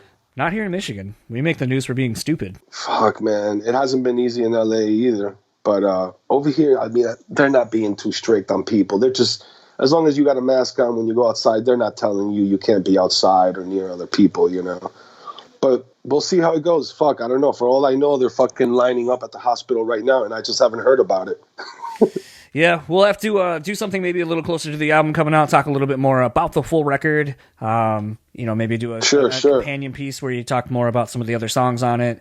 The Life of Agony cover we didn't talk about and touch on, but fun having you on finally. So that was my conversation with Cristian Machado. I want to thank him for taking such a long time. And then the irony is I kind of felt really bad because, like, as you sort of heard at the very end of the interview there, we're basically setting up doing the Instagram Live, which you'll end up hearing the audio for here pretty soon anyway. But we ended up doing, like, the hour and a half-ish here, talk for like another probably 20, 30 minutes off, record, and then set up an Instagram Live thing like a week later and then talk for another 2 hours. So it was like, in a span of a week, I probably have almost 4 hours of like recorded conversations with, Cristian. And yeah, they're just kind of all over the place. Like we've actually been trying to get him to come on to do one of these live things because it'd just be so easy just to bullshit with him. But it's been a little tough getting a hold of some people. There were definitely times where I was like, man, I want to just jump in here, but I was probably working or something equally as useless. Possibly. You know what? But I put in a good word for you. So while you weren't there in person, you were there in spirit, and it sounds like that Cristian might be down to do either a Discuss Metal or a discography discussion. So hopefully that'll pan out for you in the near future. Yeah. I'll have to reach out. I was excited to see how much he was willing to talk to kind of open up about ILL Nino, current situation notwithstanding. Like that's just something that doesn't really need to be talked about anyway. Right. I wouldn't say highly publicized, but everybody kind of knows. So, but it is cool. It is cool to see how, he's like totally still all about it and encouraging. And I haven't heard the new record yet, but I need to listen to it just based on your recommendation, because honestly, based on the press release, I didn't want to check it out. But after you guys kind of started getting into the song meanings and sort of stuff, the creative process and all that, it's definitely seems a lot more interesting to me. It was the Terminator talk that got you wanting to hear it, wasn't it? The Terminator talk was really, really, really, it was very John. I was rolling my eyes like the whole time because I was just like, okay, dude, where are you going with this? And then, you definitely explained your mindset. I'm not sure if I'm 100% on board with it, but it was definitely a very, very good picture. But I just want to if I end up buying a physical copy of the record, I definitely want to just print out like Terminator and just use that as the cover. Well, get my own vinyl version. Yes, with a I don't know. I was trying to think of something cool we could stick inside the vinyl, but I don't know. My ideas are tapped out. I was thinking like a crushed. I guess that would work. I was gonna say maybe like a crushed skull fragments inside of it, or something like from the beginning of the first Terminator. I guess even the second one starts off that way too, doesn't it? With the Terminator crushing the skull, and then wide shot. And then all the the planes or not planes, whatever they are in the future, shooting everything. Yeah, I think if Black Dahlia Murder can put slime in a record, in an LP, then we could put something really cool in an LP. Absolutely. Well, let's kind of start wrapping up this episode, since this one was so long. Don't want to take up too much of your time. If you would like to keep up with Cristian, it's simple enough. You can go on Facebook at Cristian-Machado, Instagram The Real Cristian Machado, and Twitter at The Real C Machado, or just head to ChristianMachado.com. All of this is in the show notes. You should know by now. We are over 250 episodes, so you know where to find things. If you would like to keep up with Dan, again, they're in the show notes, but he'll tell you again where he can be found. Yeah. I can be found on Facebook under Daniel Terry. It's a very creative name I came up with for myself on that. But you can also find me on Twitter at DiscussMetalDan. You can send me an email at discussmetaldan@gmail.com. You can check out my other 400 podcasts over at discussmetal.com. And you can also find me on Twitch under Discuss Metal Dan. I stream 2 times a week, usually around 10:30 at night, which is kind of late, I know, but it's kind of it's Dan time, so I'm sharing it all with you, and that's on Mondays and on Thursdays. So if you want to see me get totally destroyed in video games, that would be a good way to do it. And if you would like to keep up with all things this podcast, it's very simple. BrewSpeakPod.com. That is the landing page for everything. Anything you could possibly want to know or find about the podcast will be there. Feel a burp coming on? Nope. Okay. There it is. This is real life, folks. It's a real motherfucking deal, y'all. I'm not feeling those lighters. And if you would like to keep up with our sponsors, you can simply go to or simply go to. How about we start that over? And if you would like to support our show sponsor, you can head over to rockabilia.com. They have over 500,000 items in their online store, 100% officially licensed through the band. So not only when you buy something are you supporting the bands, but, it's a quality product, and you already know that it's not going to rip or fade away after one wash or any of that kind of shit like you would get on something on eBay from a less reputable source. And to even sweeten the deal, if you use our code BREW15, you're going to get 15% off your total purchase order. So head on over to rockabilia.com. Let them know that we're sending you. Support them for supporting us. On Point Pomade. Keep your hair and beard looking on point. Use our code BSP15 and get 15% off your total purchase order. Again, we're saving you money. We're putting clothes on your back. We're making you look good to the opposite sex or the same sex if that's how you float. I don't care. That's how good the On Point Pomade is. It's good for everybody. You'll be a Dan, who's stroking his beard right now. If he had some On Point Pomade in there, some beard oil, I'd probably be all over him. I couldn't resist. Yeah, my hands would be very very oily. I would think. Who knows? And last but not least is shit. I keep looking at the On Point Pomade in my hand. So I'll put that down. And last but not least is the Bean Bastard. Head on over to thebeanbastard.com and get you some delicious coffee. If you live in the Buffalo, New York area, they have a brick and mortar. I believe it's open now. Safe distancing applies, but you can go get some delicious coffee straight from the source. And I believe they're still doing their Bastard Mobile thing where they're doing deliveries and kind of doing a food truck kind of thing with it. And want to thank them for supporting us. Thank everybody for supporting us. And before we get out of here, we're still doing the contest. If you listen to the Facebook Live thing that we posted with Ross from Enjoy the Ride Records, we're still giving away the Wawa gift card. It's a $25 gift card. Basically, probably most of a free tank of gas, if not a whole tank of gas. Don't tell Kirk Hammett you're giving away Wawa. Shit. And but yeah, so we're doing the contest. We're looking to get to 300 subscribers on our YouTube channel. So head on over to YouTube. Let us know your username when you subscribe. Basically, I think the last time I checked, we were about 28 followers, subscribers, whatever, away. When we hit that number, I'm going to put those names into a random generator and pick one to win. So not only will you win this $25 gift card, but you will also win a 10% off at the Enjoy the Ride Records website on a vinyl purchase. So thanks to Ross at Enjoy the Ride Records. And help me give this away. I want to give you guys something cool and free and different. That's kind of been the fun thing that we've been doing lately. So do that. And again, like I said, whatever platform you're going to comment on, there's a photo. Just let us know what your username is so we can mark it down accordingly. And for the BREWtally Speaking Podcast, I am John. And I am Dan. We will talk to you all next time. And join us on Wednesday as we talk to Cristian Machado for our Facebook Live series. Join in, ask him questions. It'll be a couple of days before the record comes out. As of that day of when we're recording, we're also going to put out our Instagram Live chat with him from a few months ago as well. So basically, we are in full-on Machado week. So again, for the BREWtally Speaking Podcast, I'm John, and we will talk to you guys next time.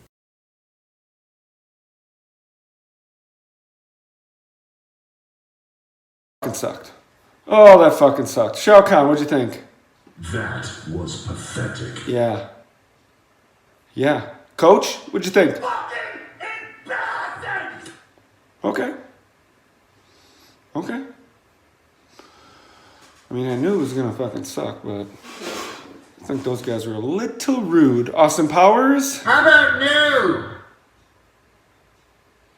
Okay, I thought we were going to get the Austin Powers vote. We did not. John, use that for your podcast. It fucking sucks. But you knew what you were getting into. It's your own fault. It will result in less listens. You're going to see a decline in listeners if you start the show with that. You're going to see 30 seconds in, the number will plummet. And I will be there at the bottom of the plummet saying, I fucking told you. Don't use this fucking riff. It sucks. But